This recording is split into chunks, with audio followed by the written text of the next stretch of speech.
Boa noite a todos, boa noite a todas. Nós gostaríamos imensamente de agradecer a professora Flávia Dutra e também o professor Léo Acchio, que hoje tratam de um tema muito especial para muitas pessoas do nosso grupo.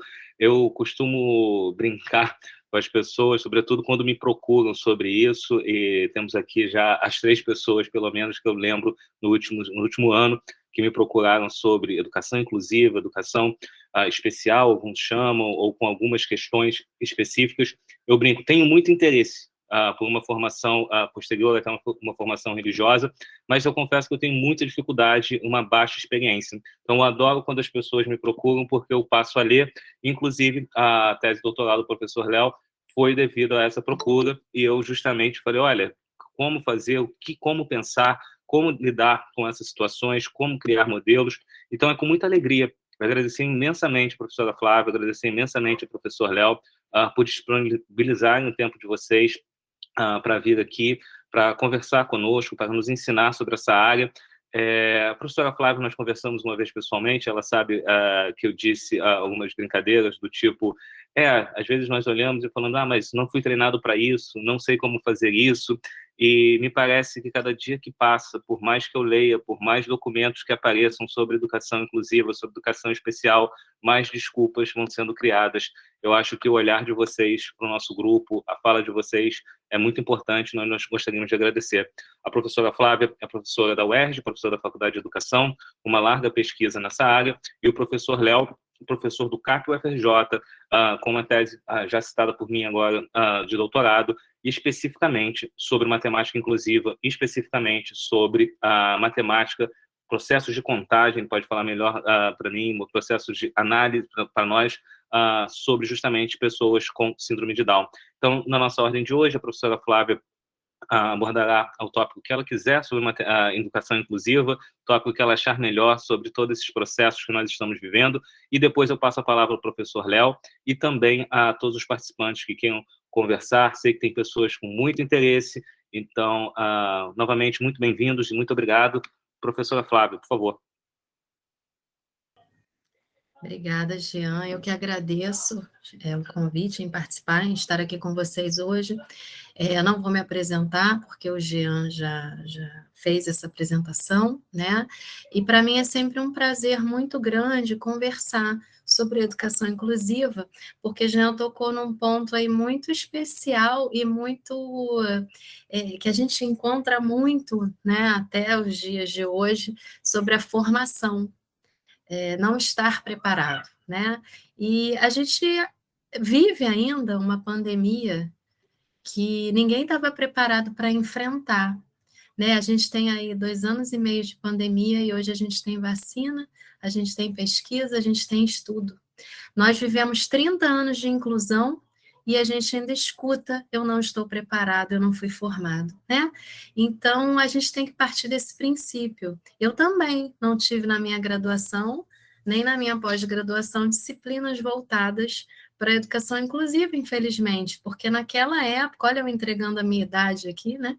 Mas naquela época a gente ainda não tinha essa obrigatoriedade de disciplinas, mesmo em licenciatura, porque eu sou licenciada em Educação Física, né? Então, a gente tem que parar com esse discurso, né? E cada vez que eu sou convidada para uma conversa sobre educação inclusiva, para mim é um prazer muito grande, porque a educação inclusiva já não é uma escolha há muito tempo. Nós que estamos na sala de aula, a gente simplesmente recebe esse aluno e a gente precisa dar conta de todos esses alunos que nós recebemos, né? Então, que a gente tenha muitos momentos, muitas conversas, muitas formações, muitas dúvidas também, porque as dúvidas nos faz crescer, né? Nos faz estudar, nos faz buscar. Então, eu agradeço imensamente o convite, vou compartilhar com vocês aqui uma pequena apresentação. Eu confesso, já que eu fiquei muito perdida, porque eu recebi 20 minutos para conversar com vocês, né?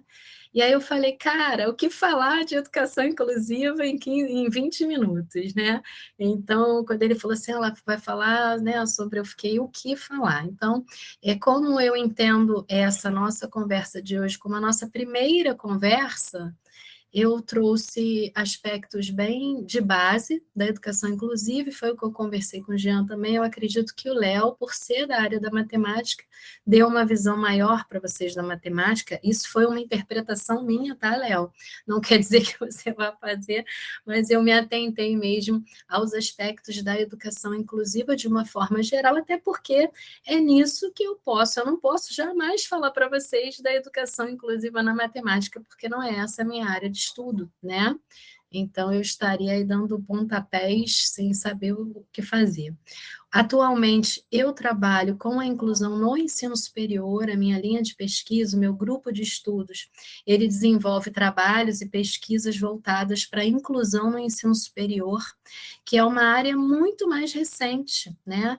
Nós temos a inclusão desde a década de 90 na educação básica, e a educação básica ainda traz muitas barreiras, né? Então, imagina o ensino superior, que é uma modalidade que recebe estudantes com deficiência de forma mais recente ainda. Tá? Então, hoje as minhas pesquisas estão voltadas de forma assim, muito diretivas para o ensino superior, né? Para o acesso, para a permanência e para a conclusão desses estudantes de graduação e pós-graduação, tá? Então, deixa eu compartilhar aqui. Eu vou perder vocês, né? Então, assim, eu fico muito à vontade para ter a participação. Vocês estão vendo a minha apresentação, correto? Sim, estamos. É horrível, gente, que agora eu fico falando para o computador e não vejo mais as carinhas, mas tudo bem. Então, se alguém quiser conversar sobre algum aspecto que foi aqui, eu acho que não tem problema nenhum, né, Jean? Mas ou você vai esperar um momento final, aí eu não sei como vai proceder, como a gente faz. Não, não há problema nenhum. As Tá, pessoas querendo interagir com você podem ficar à vontade. beleza. Então, abre o microfone, porque eu não sei se vocês escreverem, se vai aparecer aqui na minha tela também, porque eu não sou familiarizada com Meet, eu trabalho muito com Zoom, né? Então, fica à vontade para conversar, né, sobre qualquer fator elencado aqui durante a minha fala. Antes de E antes, começar. cortar, Oi? Flávio, eu ouvi antes que algumas pessoas possam ter vergonha, então se elas escreverem, eu interajo e falo para você, tá Perfeito. bom? Perfeito, perfeito. Eu não sei se sou eu que não sei mexer aqui no Meet, se tem como eu ver o chat, mas se você já resolveu o problema, tá ótimo, né? E eu quero também dizer para vocês que eu coordeno o Laboratório de Inclusão e Diversidade, o LID, né, que é um laboratório que funciona lá no 12º andar, na Faculdade de Educação também, tá? E trabalho, né, na Faculdade de Educação, nesse departamento de educação inclusiva. Hoje, a gente atua nesse acolhimento e no auxílio aos estudantes do ensino superior do curso de pedagogia. Então, os nossos projetos, eles estão voltados para o acompanhamento dos estudantes com deficiência do curso de pedagogia, que é a faculdade que funciona ali no 12º andar, a faculdade que a gente trabalha de pertinho, tá? E aí, para começar, né, gente, quando a gente fala de inclusão, a gente envolve todas as pessoas, todas, né? Mas como o meu foco de pesquisa é o estudante com deficiência e ou necessidades específicas de aprendizagem, eu trouxe o conceito, quem é essa pessoa com deficiência, segundo a Lei Brasileira de Inclusão de 2015, que é a lei mais recente que nós temos. A pessoa com deficiência é aquela que tem impedimento de longo prazo, de natureza física, intelectual ou sensorial, o qual, em interação com uma ou mais barreiras, pode obstruir sua participação plena e efetiva na sociedade em igualdade de condições com as demais pessoas. Esse conceito, além de ser o conceito mais recente que a gente tem, ele é o mais brilhante até o momento, porque pela primeira vez na história da pessoa com deficiência, não foram colocados termos pejorativos ou termos negativos em relação à pessoa com deficiência, porque todos os outros conceitos traziam questões como a pessoa é limitada, a pessoa é incapaz, e não é isso, né? A pessoa com deficiência, lógico, ela tem as especificidades dela, Mas o problema é um problema de barreiras, não é um problema dela, é um problema social, né? Então, esse é o conceito que a gente tem, assim, hoje, né, que traz essa questão das barreiras que vão, de alguma forma, poder ou não obstruir essa participação. Nesse processo histórico, né, a gente sabe perfeitamente que a pessoa com deficiência vem de uma história de exclusão, de segregação, né, de integração, onde a gente vive um momento em que ela começa a participar da sociedade, mas ela tem que dar o jeito dela, ela tem que se virar, né, se ela quer fazer um ensino superior, se ela quer estar na escola, ela tem que dar o jeito dela, né? E a inclusão vem para mostrar que não pode ser assim, que a inclusão é um processo bilateral. A pessoa com deficiência ela tem a responsabilidade dela em participar, mas a sociedade também tem a participação dela em acolher, né, em fazer essa sociedade uma sociedade inclusiva.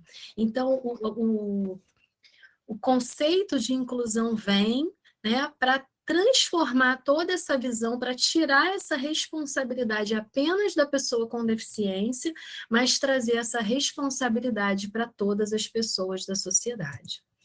Em nível de esclarecimento, matemática gosta de números também, né?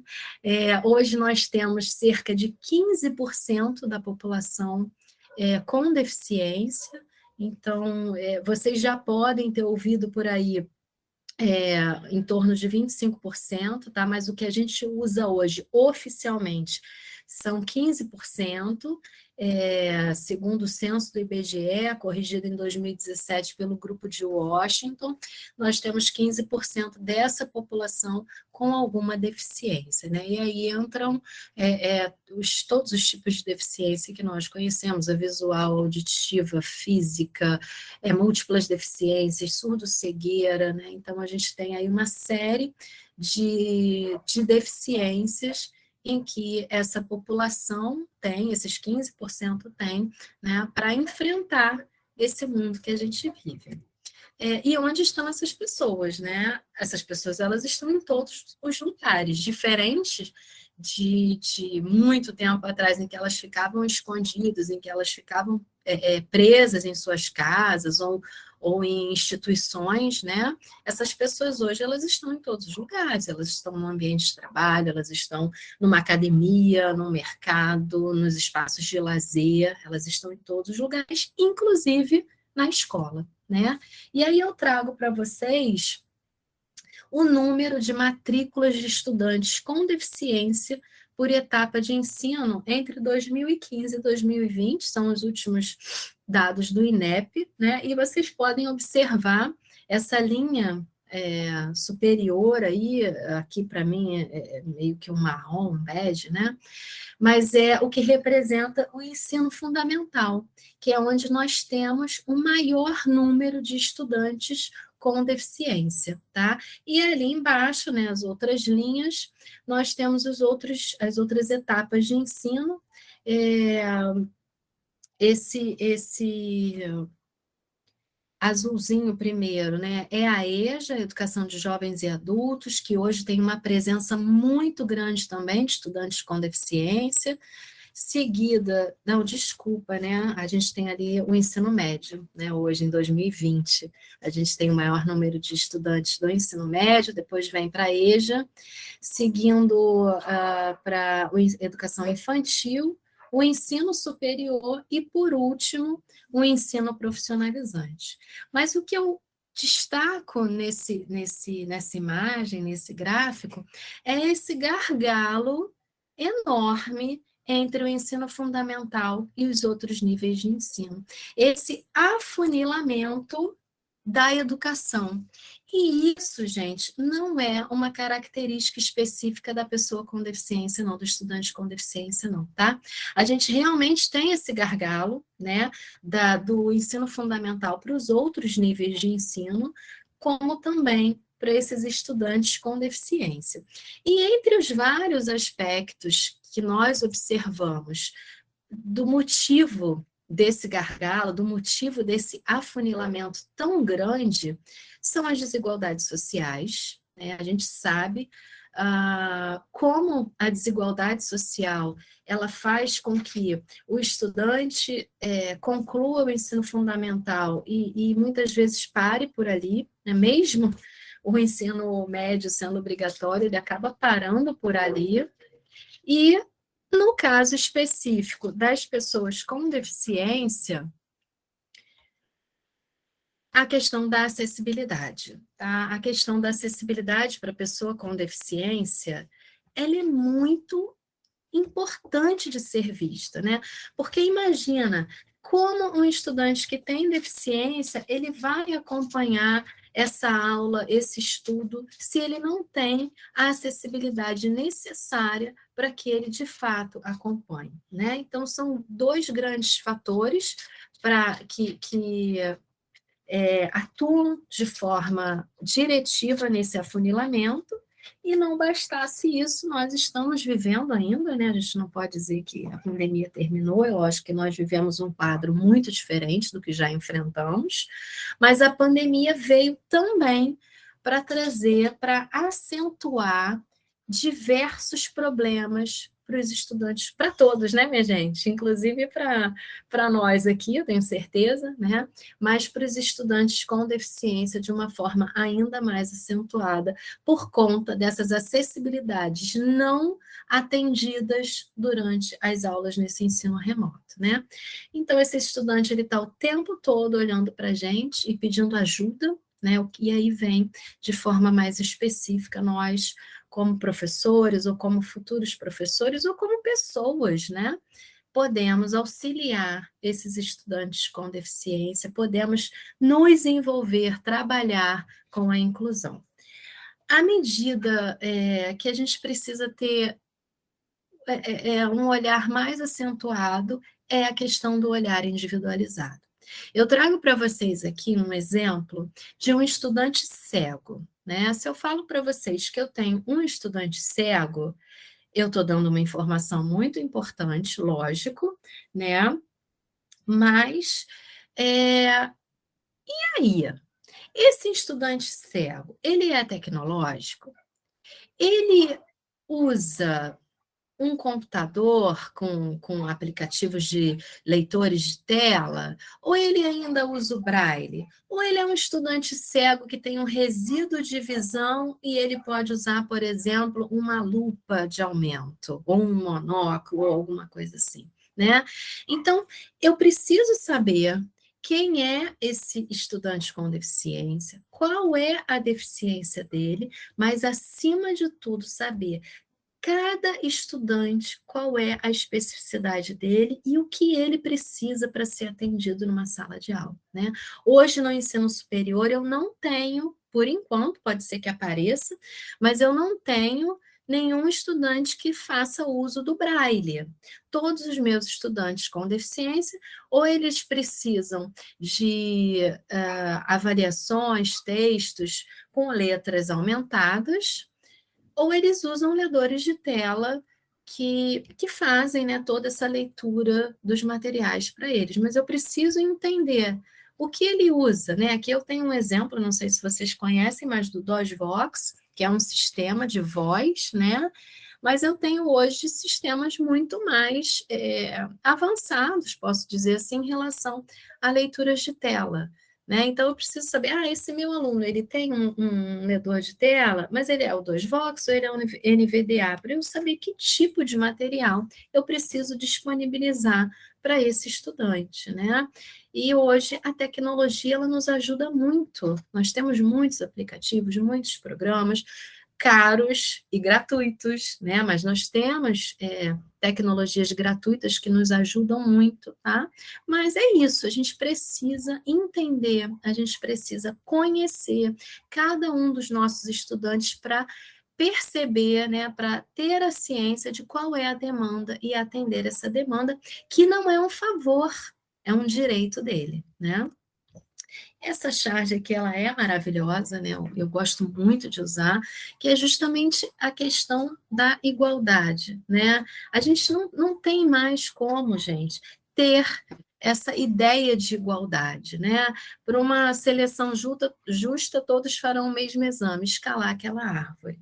Então, eu estou minimizando tanto a potencialidade desse estudante e a minha também, né? Porque eu tenho estudante que vai conseguir fazer determinadas ações dentro da educação se eu disponibilizar essa acessibilidade para ele, né? Então, a gente precisa muito desse olhar individualizado, desse entendimento para trabalhar de forma que esse estudante entenda o que a gente está falando, né?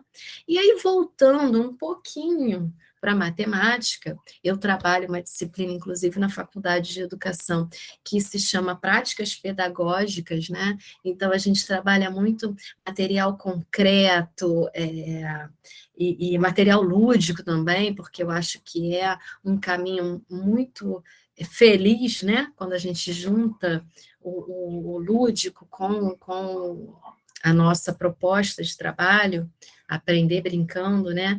E me aparecem vários trabalhos de matemática, né? Voltados para essa prática pedagógica. Eu confesso para vocês, não tenho vergonha nenhuma de falar, que eu e a matemática nós não somos bons amigos, nunca fomos, né? E toda vez que eu precisava aprender alguma coisa, até hoje, né? Quando a teoria ela colocada na prática para mim, eu entendo de forma mais fácil, né? Então, é lógico que o nosso aluno também vai aprender de forma mais fácil quando a gente coloca ele, quando a gente torna tangível, né? Dele manusear, dele entender. Então, veja bem, se eu tenho, por exemplo, dentro de uma sala de aula, acho que segundo ano, se eu não estou desatualizada, primeiro, segundo ano do ensino fundamental, onde a gente está trabalhando a adição, né? E dentro dessa turma eu tenho estudantes que já sabem desenvolver uma continha, uma continha armada. Esse estudante, ok, mas eu tenho dentro dessa turma estudantes que não conseguem ainda desenvolver uma conta, uma soma, por exemplo, uma continha armada, mas que se ele trabalhar com material concreto, com palitinho, com uma bolinha, sei lá o quê, com uma tampinha de garrafa, ele vai conseguir fazer uma soma. Ou, se eu ainda estou numa transição, vamos dizer que ele saiba fazer uma conta, uma soma através de conjuntos, né? Então, assim, que tipo, né? Qual é o nível, que tipo de entendimento esse meu aluno tem? E o que eu, como professor de determinada disciplina, posso fazer para que esse entendimento ele seja progressivo, né? Então, a matemática, ela também propicia essas questões de materiais concretos e materiais que a gente pode construir, né, com material que faz parte do nosso dia a dia, material que às vezes a gente pede para o aluno mesmo trazer e construir com a gente, né? São estratégias que a gente usa para dinamizar e fazer um ensino de qualidade. E isso não se aplica só ao estudante com deficiência, porque quando a gente chega numa turma com material, um material colorido, um material atrativo, um material concreto, aquele estudante que às vezes tem uma pequena dificuldade, ou aquele estudante que não estava afim de fazer, mas o fato dele ter aquele material daquela forma, ele vai falar, opa, hoje é legal, né? Então a gente acaba abraçando não só o estudante com deficiência, mas os outros estudantes também. E aí, né, isso a gente tem que deixar bem claro dentro da nossa cabeça que uma escola para todos não significa a mesma escola para todos. Pelo contrário, uma escola só será para todos quando essa escola for para cada um, quando a gente conseguir olhar de fato cada um desses estudantes, quando a gente conseguir identificar cada demanda, né, cada especificidade, o que ele tem de potencial. Isso eu gosto muito de falar também. Nós trabalhamos com educação, então o olhar que a gente tem que ter para esse estudante é o seguinte: o que ele tem de potencial. O que não funciona nele, a gente deixa para o terapeuta, a gente deixa para o fisioterapeuta, para o psicólogo, para a fono, né? Dentro da sala de aula, o que eu preciso observar é a potencialidade que ele tem para cada vez mais eu aumentar essa potencialidade. E para encerrar, né, é uma outra imagem que assim eu gosto muito, que retrata o objetivo da inclusão, né? E é que a gente destrua, que a gente acabe com todas essas barreiras, né? Se a gente pensar dentro da nossa sala de aula que a gente precisa dar a mesma aula, dar o mesmo suporte, fazer tudo igual para todos, nós teremos uma sala de aula como essa primeira imagem que retrata a igualdade. Não, eu sou uma professora, eu sou uma boa professora porque eu sou justa, todos os meus alunos têm as mesmas, os mesmos instrumentos, eles têm tudo igual, só que as demandas não são iguais, né? Então, quando a gente observa a segunda imagem, a gente pensa na equidade, né? Para que eu vou dar um banco para quem não precisa, isso, e ao passo que uma pessoa está precisando de mais de um, né? Então, a gente precisa trabalhar com essa questão da equidade enquanto não chegamos à inclusão. Mas o que nós temos no dia a dia, na nossa realidade, é justamente o contrário. Aquela pessoa que mais tem possibilidades, recursos, ela cresce cada vez mais ao passo que quem mais precisa do nosso olhar, da nossa ajuda, de políticas públicas, de toda uma estrutura, ela vai cada vez mais ficando para trás, né? E enquanto isso, a gente vai trabalhando, a gente vai acreditando, a gente vai construindo tudo o que é possível para derrubar essas barreiras, para que a gente, de fato, em algum momento dessa história, não precise mais de uma caixa, porque não existe ali uma barreira que atrapalhe essa educação. Né? E quando a gente não sabe o que fazer, gente, a gente pergunta para esse estudante com deficiência. Existe uma frase muito importante que é o nada sobre nós sem nós. Então, é necessário que nós tenhamos um relacionamento com esse nosso estudante, né, para saber essa acessibilidade que eu fiz para você na minha aula, ela funcionou? Ela foi boa? Ela te atendeu? A gente precisa do feedback desse aluno o tempo todo. Não foi bom? O que você me sugere? Isso é tão bom, isso faz a gente crescer tanto dentro da nossa sala de aula, essa conversa diária. Porque às vezes a gente planeja, a gente faz alguma coisa e quando vai aplicar não dá certo. Porque nós estávamos no campo das ideias, mas chega no campo da prática é que a gente entende se aquilo funciona ou não, e nada melhor do que esse estudante para dar esse feedback. E aí eu deixo a pergunta, né? Qual é a sua responsabilidade com a inclusão? Porque cada um de nós tem uma responsabilidade com a inclusão, mas em grande parte das vezes a gente nem pensa nisso, né? Bom, eu quero agradecer, corri para caramba, né, mas foi por conta do tempinho curto que eu tinha.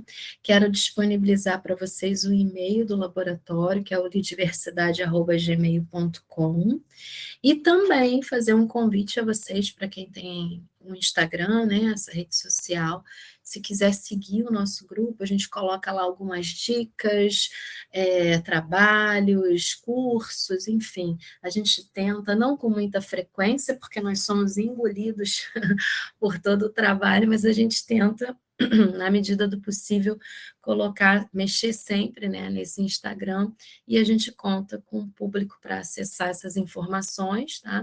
O nosso endereço é o @lidiversidade, fica o convite também para quem quiser e puder nos seguir. Bom, no mais é isso, eu agradeço demais o convite, né, esse momento de fala, e fico aí ansiosa, né, para os comentários, para as perguntas que venham depois. Muito obrigada. Agradeço, Flávia. Certamente eu tenho algumas, não farei. Sobre o tempo, realmente é verdade. mas espero que a nossa conversa nós tenhamos mais tempo hoje e nos próximos, apenas uma observação, antes de passar a palavra para o professor Léo, realmente que não seja o primeiro, seja o primeiro de muitos encontros. Não sei se alguns aqui diriam que são amigos da matemática, como você brincou. Quando você está numa graduação de matemática, você não a considera muito amistosa. Então, acho que algumas pessoas aqui dirão: meu Deus, não é minha amiga matemática. Mas, certamente, temos pessoas aqui interessadas. E apenas também para essas pessoas, eu acho muito importante quando você mencionou a parte, muitas coisas de teoria, da prática, os dados estatísticos que você nos trouxe, mas essa ideia, sobretudo da sensibilidade, né? Em determinado momento você disse isso, né? De que, olha, se para mim é importante ter essa prática, algumas pessoas já passaram com algumas leituras conosco nas práticas pedagógicas de matemática e educação, enfim, como isso é importante, como essas ideias, esses modelos, essas investigações, elas têm sempre que estar pautadas na nossa sensibilidade. Sem querer fazer um trocadilho, mas brincando com essa última fala que você disse, quando você não sabe o que fazer, pergunte. E nós, hoje, queremos perguntar, e perguntamos a você, perguntamos ao Léo, justamente porque nós precisamos, eu, por exemplo, me sinto excluído nesse processo de inclusão por uma deficiência minha. Geralmente uma leitura que talvez eu não possa ter tido interesse, e mais do que isso, não fui sensível muitas vezes a, como você disse, a realidade que nos cerca. Mas isso aí a gente vai conversar nesses outros encontros, certamente. E, professor Léo, por favor. Oi, pessoal, boa noite.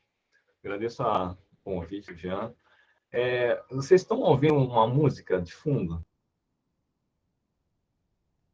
Não. Tá, é porque tem um vizinho aqui que acabou de ligar o som.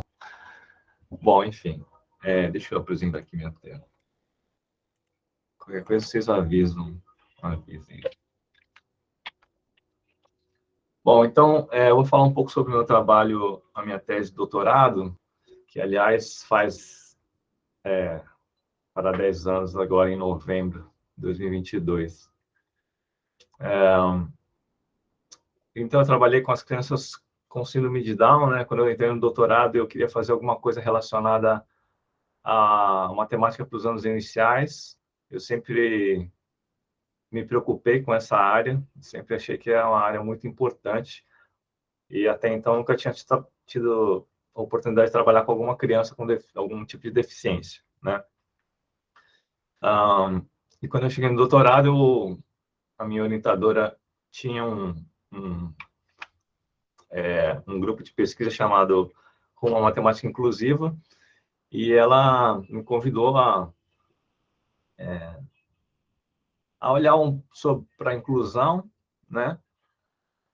E eu procurei algumas coisas na internet, encontrei muitos artigos para cegos e surdos, né? Porém, um em especial me chamou muita atenção, um artigo de uma egípcia, que dizia que as crianças com síndrome de Down têm, em particular, dificuldade com contagem e senso numérico, né? Então, eu fiquei pensando, puxa, como é que essas crianças vão poder entender coisas mais complexas como campo aditivo, campo multiplicativo, frações, álgebra, se elas não entendem contagem, né? Já que contagem é uma das primeiras habilidades do ser humano, né? Então, isso me motivou bastante, né? Para entrar nessa pesquisa. É um assunto pouquíssimo estudado no Brasil e no mundo, vocês terem ideia, a minha tese é a única no Brasil ainda. Eu tenho algumas dissertações de mestrado, mas tese de doutorado só conheço a minha. Então, esse aí foi o artigo, Indivíduos com síndrome de Down têm particular dificuldade com contagem e habilidades numéricas, da Delamere, 2007. Eu trabalhei com quantificação de objetos, né? Estudantes com síndrome de Down de 5 a 19 anos, eram estudantes da PAI do Rio e de um grupo virtual chamado RJ Down. Tá? Materiais multissensoriais que eu trabalhei foi o Numicon, daqui a pouco eu apresento para vocês o que é. Vou te mostrar uma peça do Numicon aqui. E os dedos das mãos, né? Daqui a pouco eu justifico por que os dedos das mãos são tão importantes.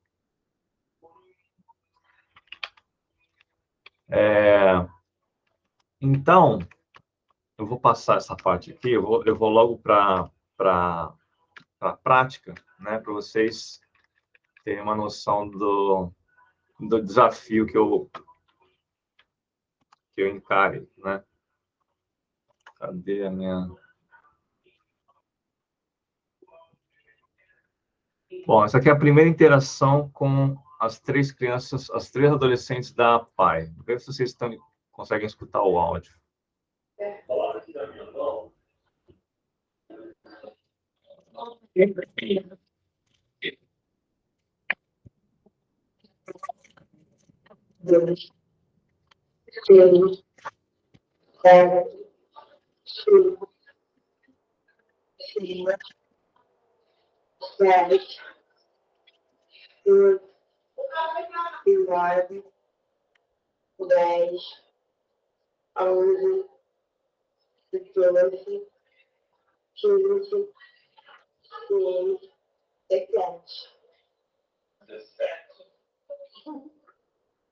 Vocês conseguiram ouvir? Cadê vocês? Sim, deu para ouvir, sim. Ah, beleza. Então, a primeira coisa que...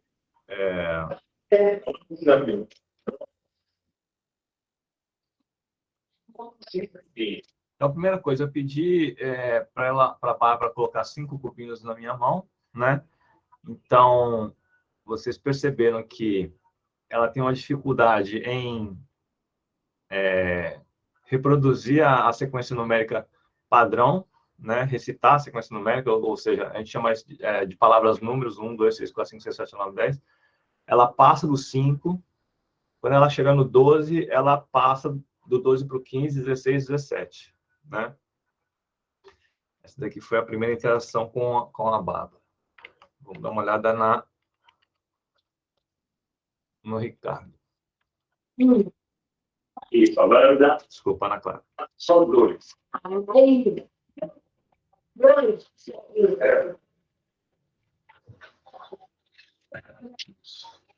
Agora dá 3. 2. Não, deu 3.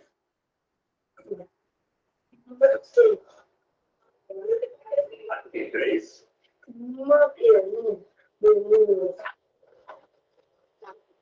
Era só dar 3, tá? Dá 3. 6. Isso. 6.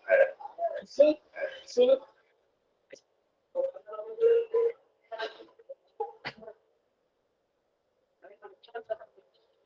Tem 3 aqui?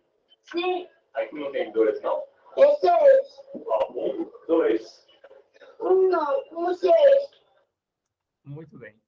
Então, a Ana Clara, ela comete o erro de falar a última palavra número, né? Então, isso faz parte da teoria, né? de contagem, etc. Então, a última palavra número, né? No caso, eu pedi 3, ela força a ser 3 a última palavra número, né? Apesar dela ter entregado 2 cubinhos. Então, mas uma coisa muito interessante que aparece no vídeo é que... Cadê? Que a Ana Clara, ela sabe reproduzir 3 nos dedos, né? Apesar dela saber reproduzir 3 nos dedos, ela não consegue fazer essa relação com o material concreto, no caso, os cubinhos. Vamos dar uma olhada no Ricardo agora. 3 cubinhos.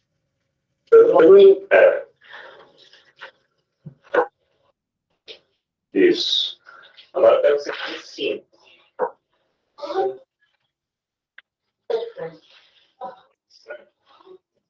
Agora você 7. A partir daí já tá errado. Agora 6. Isso. dá 5.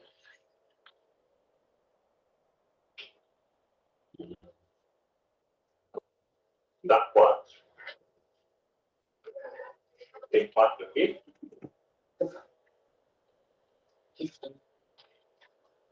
Agora tem 4. Agora tem 4? Tem. Certeza? Tem 4? Sim. Então conta aí. 1, 2, 4.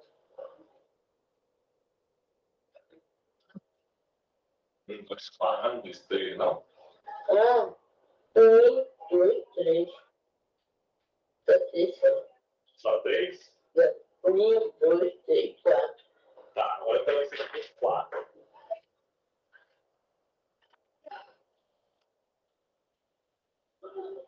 Quantas tem? 1, 2, 3. É 4. 1, 2, 4. 4. Pronto, aqui tem 4. 1, 3, 4. Muito bem, então o Ricardo também dá o jeito dele de dar 4, né? 1, 2, 4, 1, 3, 4. E também ele sabe representar 4, quantidade de 4 nos dedos, mas ele sabe contar 1, 2, 3, 4. Então ele sabe fazer a contagem e ele sabe representar, né? Porém, ele não consegue relacionar com a quantidade de cubinhos 4, né? Então, esse é o pontapé inicial, né? Cheguei lá na PAI, eu tinha meia hora com eles por semana, numa sala, isolado, e o meu desafio era criar alguma atividade que favorecesse o entendimento da contagem e a quantificação, né?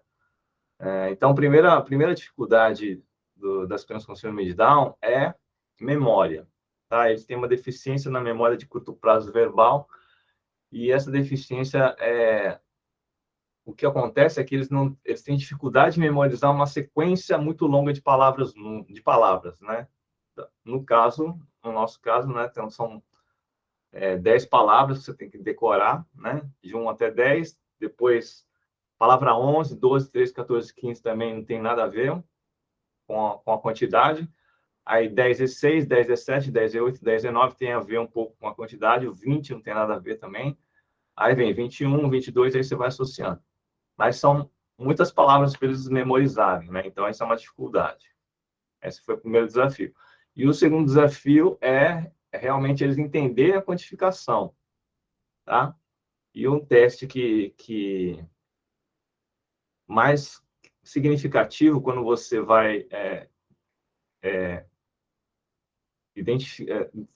saber se a criança entende quantificação é quando você pede uma determinada quantidade. Perceba que é diferente de você, por exemplo, ter 5 bolinhas aqui, você pergunta quantas bolinhas tem? Aí ele faz 1, 2, 3, 4, 5, resposta 5. É diferente de você, dado um balde cheio de bolinhas, você pedir 5 bolinhas para que ele te entregue, tá? Então, esse é a atividade mais relevante, ok? Vamos para as atividades, então, que favoreceram.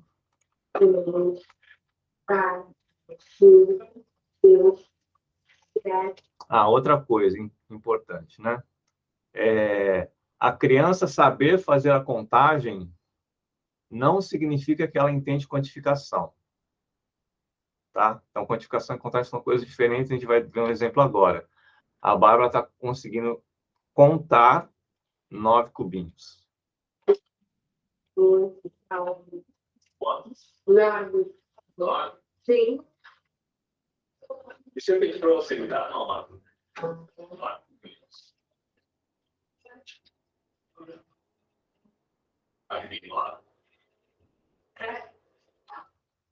Então, uma coisa impressionante, né? Ela consegue fazer a contagem dos 9 cubinhos, ela responde que tem 9, ela coloca os 9 na frente dela, mas quando eu peço 9 cubinhos para ela me entregar, ela me dá um punhado, né? Então,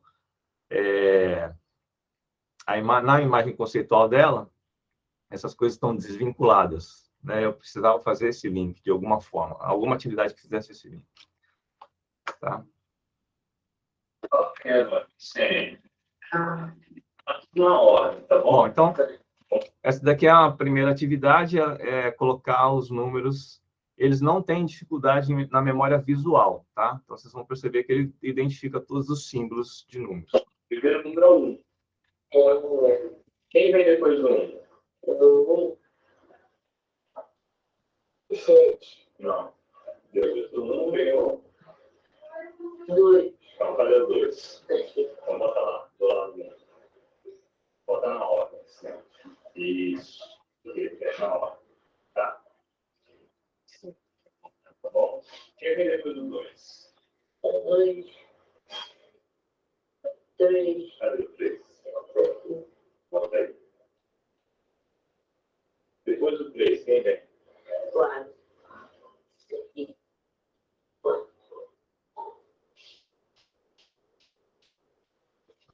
5.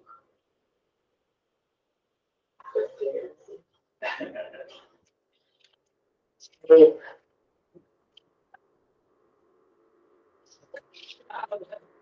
6. 7. 8. 9. 10. Aí, tá. Aí, rapaz. Muito bem, então, essa é uma atividade inicial, né, para saber se eles identificavam os símbolos. E eu falei dos dedos das mãos, né? Então, por que trabalhar com os dedos das mãos é muito, muito importante? Primeiro, porque nós nascemos com eles, é nosso primeiro instrumento de cálculo, e mais significativo do que você ver, mais significativo do que ver, ouvir, é você sentir. Né? Quando você faz isso, você está sentindo a quantidade 4. Assim. Tá? Os neurocientistas já mostraram que trabalhar com os dedos... sabe quando você estava lá no primário, no ensino fundamental 1, e você era impedido de contar com os dedos? Né? Na verdade, isso é impossível de acontecer, porque a mesma região do cérebro que você pensa em pequenas contas de adição e subtração é a mesma região do cérebro que você controla a movimentação dos dedos das mãos, tá? Então, fazer conta com os dedos é muito importante, né? Só que a gente tem que fazer isso de uma forma eficiente, tá? Então, essas foram outras atividades que eu trabalhei com eles.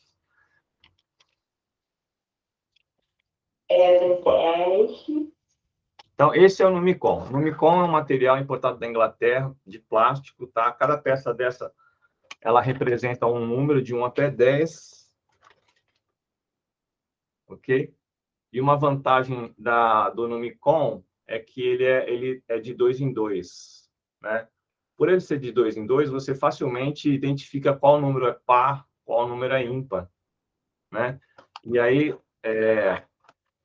matemáticos são profissionais que observam padrões, né? Quando você coloca o Numicon na ordem, você vai ver que existe um padrão que se repete, que é o ímpar, par, ímpar, par, ímpar, par. Né? Quando você usa, por exemplo, o material, a régua de cozinhar, você não tem essa noção. Né? São barrinhas, não sei se você sabe, mas são barrinhas coloridas que vão crescendo. A única noção que você tem com a régua de cozinhar é que é algo crescente, né? Mas o Numicon também te dá essa noção. E aí, essa atividade, a Bárbara está colocando as peças do Numicon na ordem, do jeito dela, tá? Vamos ver como é que ela desenvolve isso aí.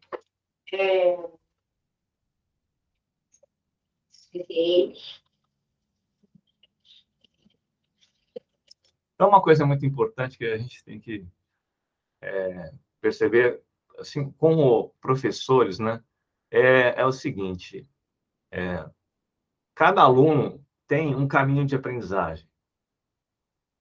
Cada aluno tem uma velocidade de aprendizagem, né? E todos os alunos são capazes de aprender. Essas são as 3 coisas que eu sempre falo nas minhas palestras, né? Perceba que a Bárbara, para colocar a sequência de 1 a 10 em ordem com o Numicon, ela começa com o 1 e o 2 aqui, né? Depois ela coloca o 9 e o 10, coloca o 7 aqui no meio. Se eu fosse um professor muito chato, eu falaria assim, Bárbara, isso está errado, você tem que colocar o Numicon que vem depois do 2. Né? E aí eu teria perdido uma oportunidade de ouro para saber como que ela está raciocinando. Então, às vezes, nós professoras e professores, no ímpeto de querer ajudar, né, às vezes a gente atrapalha. Então, tem que ter paciência, né? Principalmente com inclusão. Tem que ter muita paciência, porque você precisa esperar para ver o que o estudante está raciocinando. E a partir do que ele te apresenta, você intervém. Por isso que não existe uma regra, não existe...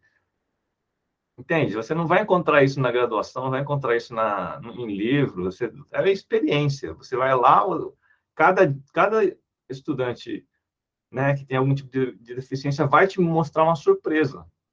Né? E não tem como você registrar todas essas experiências, né? O que você tem você precisa ter essa paciência, essa observação e pensar e raciocinar como que você consegue intervir de modo qualitativo, né? Ok? Então, a Bárbara tinha colocado o 6 depois do 7 e ela se autocorrige aí.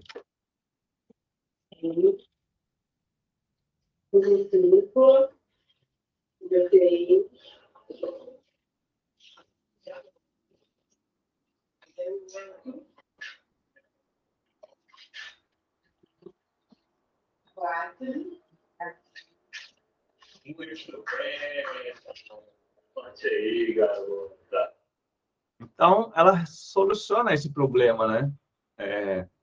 A gente diz que o problema é quando você não conhece a solução, né? Você é uma coisa que você vê pela primeira vez. Então, colocar um Numicon em ordem, para a maioria das pessoas, é algo, né, irrelevante, uma coisa banal, assim, até. Mas, para eles, não. Né? Para eles, foi uma descoberta. Né? Ok. Trabalhar com os dedos das mãos agora. A gente fez 5 na mão, certo? Como é que faz o 5 aí? Como é que faz 6 na mão? Eu trabalhei os dedos das mãos porque eles não sabiam representar do 6 ao 10. Tá? 6. Por quê? Ó, 1, 2, 3, 5, 6. Vamos ver, ó. 3, 4, 5, 6. Certo? Quantos tem aqui? 3. Ó, 1, 2, 3, 4, 6. Tem quantos? 6. Faz o 6 aí na mão. Vamos ver se tem 6. Quem tá com a mão? Faz comigo. 1, 2, 3, 4, 5, jogar.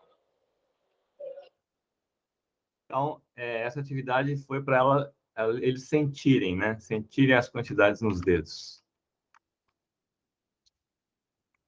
Muito bem, você tem quantos dedos agora? 7, Isso. Se colocar mais um, quanto você fica? 10, 5. 5, 6, 7, 8. Isso, você tem 8, certo? 10, Tirar um dedo, quanto fica? 10, 16,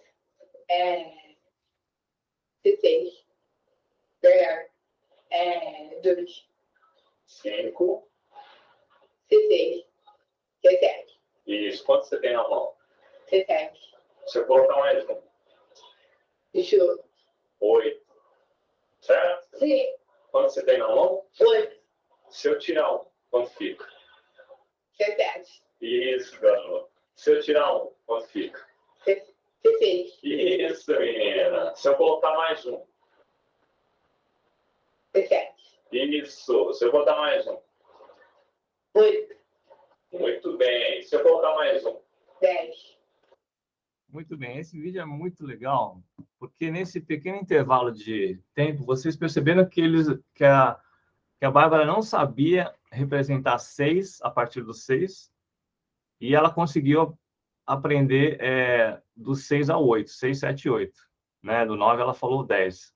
Mas é isso que eu falei para vocês, pessoal, é paciência e você identificar o que você pode fazer naquela hora, né? O que o estudante não sabe e que ela tem condição de aprender, né? Então, como eu disse para vocês, para a maioria das pessoas, representar 6, 7, 8 é uma coisa ridícula nos dedos das mãos. Mas para ela, a Bárbara tinha 19 anos na época. Ela fazia aula de matemática 3 vezes por semana na PAI. E ela não sabia representar 6, 7, 8 nos dedos. Nesse curto espaço de tempo, ela representou, né? Jean, eu não sei se meu tempo já acabou, teria outras coisas para falar, mas eu acho que esses vídeos já deu para dar uma noção do trabalho, né? Tem mais outras coisas para mostrar, mas você vê aí como é que fica com relação ao tempo. Não, sim, se você quiser apresentar algo mais, eu, na verdade, faria só uma pergunta para você, para a Flávia, e abriria também para as pessoas perguntarem. Então, fica ao seu critério. Se você quiser mostrar alguma coisa, dar um fechamento. Tá, vou fazer um fechamento. Então, o que ficou faltando? Esse foi o trabalho com os dedos das mãos para eles entenderem a sequência, né? Memorizarem melhor a sequência, né? Associando aos dedos das mãos, né? Isso facilita muito. E depois a outra atividade era exatamente para conseguir entender a quantificação, tá? Mas acho que é isso, assim, o que eu gostaria de passar essa noite para vocês essas ideias, essas 3 ideias, né? Cada estudante tem uma velocidade de aprendizagem, tem um caminho de aprendizagem, né? O caminho não é igual para todos, né? E todos eles são capazes de aprender, mesmo que seja representar 6, 7, 8 e 9 nos dedos, tá? Então, depois eu posso dar umas dicas de como fazer o Nomicon. Em casa tem esses materiais aqui também. E é isso. Vou fechar por aqui. Vamos conversar. Agradeço, Léo. Certamente eu sei que uma pessoa vai te procurar sobre o Nomicon. Isso é certo. Eu já estou sabendo sobre o desenvolvimento da pesquisa inicial de monografia.